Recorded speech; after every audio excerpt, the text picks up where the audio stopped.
124 here, and guys, today we're going to be reading Leviticus 25, guys.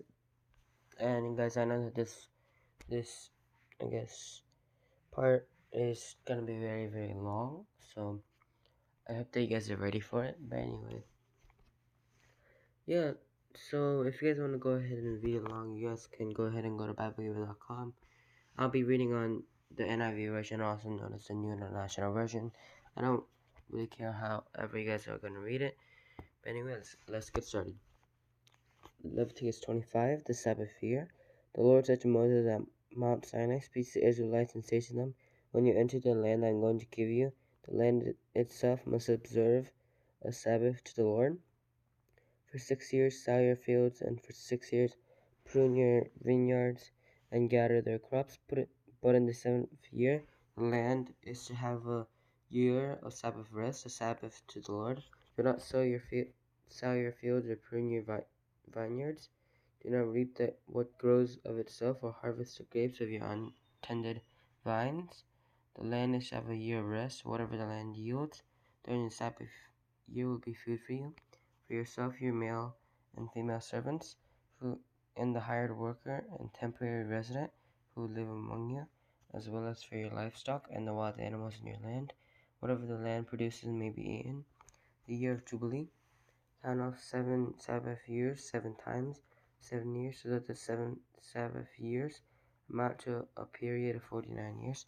Then have the trumpet sounded everywhere on the 10th day of the 7th month. On the day of atonement, sound the trumpet throughout your land. Consecrate the 50th year and proclaim liberty throughout the land to all its inhabitants. It shall be a jubilee for you.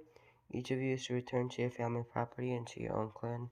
The 50th year shall be a jubilee for you. Do not sow and do not reap what grows of itself, or harvest the untended vines, for it is a jubilee, and it is to be holy for you. Eat only what is taken directly from the fields. In this year of jubilee, everyone is to return to their own property. If you sell land to any of your own people, or buy land from them, do not take advantage of each people. You are to buy from your own people on the basis of the number of years since the Jubilee, and they are to sell to you on the basis of the number of years left for harvesting crops. When the years are many, you are to increase the price, and when the years are few, you are to decrease the price. Because what is really being sold to you is the number of crops. Do not take advantage of each other, but fear your God. I am the Lord your God.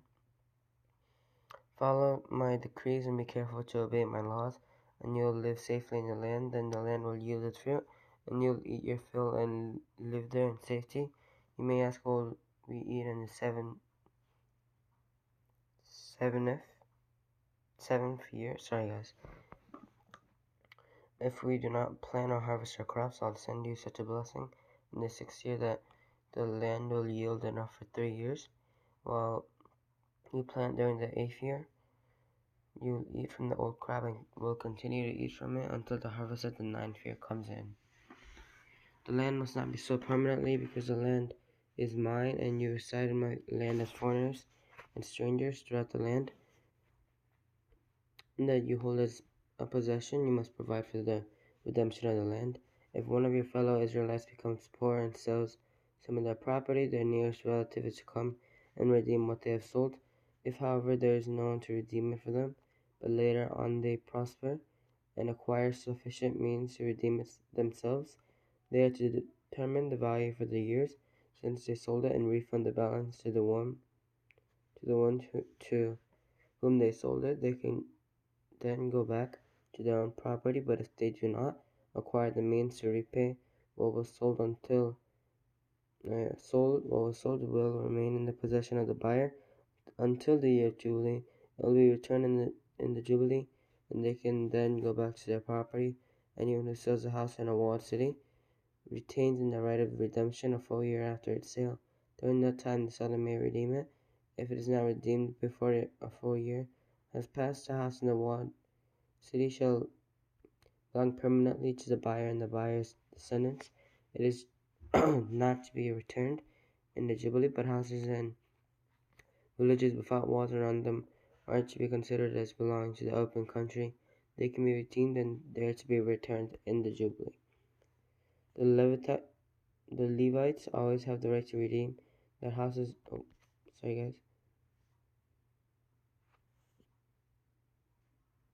And the Levitical towns which they possess. So the property of the Levites is redeemable, that is, a house sold in any town they hold, and to be returned in the Jubilee, because the houses in the town of the Levites are their property among the Israelites. But the pasture land belonging to their town must not be sold, it is their permanent possession.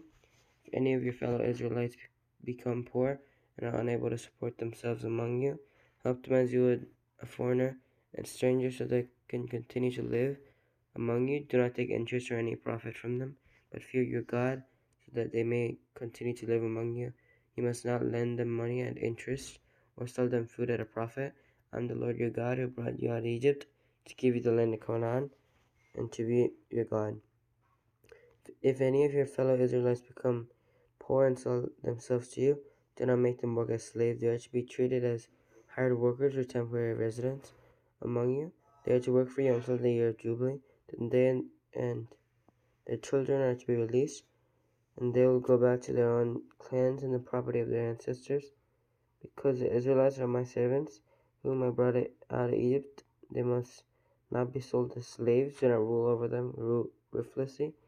But fear your God. Your male and female slaves are to come from the nations around you. From them you may buy slaves. You may also buy some of the temporary residents living around among you, and members of their clans born in your country, and they'll become your property.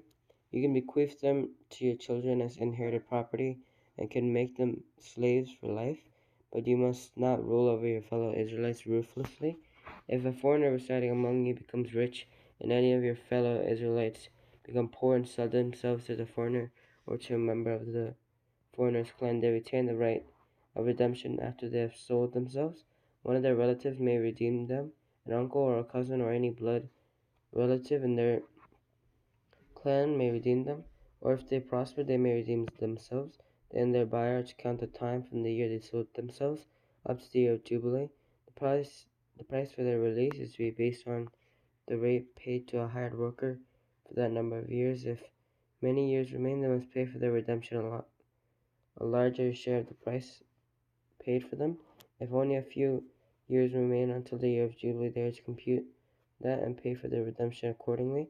They are to be treated as workers hired from year to year. You must see to it that those to whom they owe service do not rule over them ruthlessly. Even if someone is not redeemed in any of these ways, they and their children are to be released in the year of Jubilee. For the Israelites belong to me as servants. They are my servants whom I brought out of Egypt. I am the Lord your God. I hope that you guys enjoy. Make sure to subscribe. Make sure to click the like button. Make sure to click the bell to be notified whenever I post. And guys, if I did sound a bit mumbly, I guess just know that I was pretty tired. I just woke up. But anyway, I hope that you guys enjoyed. And yeah, I guess I'll see you guys next time. Bye.